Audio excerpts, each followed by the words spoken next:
দেখুন বন্ধুরা, আমরা এখন এখানে বরবিল এসেছি বাড়ি যাওয়ার জন্য স্টেশনে। তো স্টেশনের ট্রেনটা লেট হয়ে গেছে, তার জন্য এখন আমরা বসে আছি স্টেশনে। আর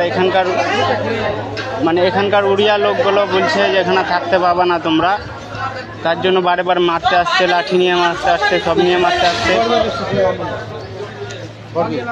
এখানে আমরা আছি বরবিল ডিস্ট্রিক্ট, বরবিল স্টেশনে আছি।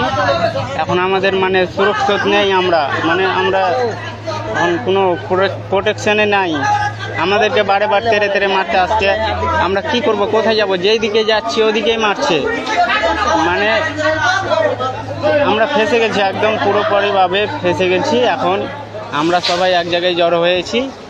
যদি কেউ আসে তাহলে মারা হবে, নয়তো মরতে হবে, যে কোনো একটা হবে।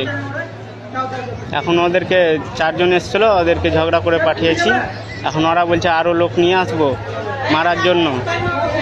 এখন ওরা গিয়েছে। এখন আমাদের লোকগুলো ভয়ে পালিয়ে যাচ্ছে কিছু কিছু লোক। তো ওদেরকে আমরা আটকাবার চেষ্টা করছি যে এক জায়গায় থাকুক। কেন কিনা সবাই যদি পালিয়ে যায় তাহলে তো হবে না। হয়তো পালিয়ে যাবে 20 জন 10 জন করে আলাদা আলাদা হয়ে জায়গা যাবে, ওখানে আবার লোকের কাছে মার খাবে। তার জন্য সবাই লোকগুলা আমরা এক জায়গায় জড়ো হয়ে থাকি। যাই হোক, একটা কিছু হবে, ফায়সালা হবে।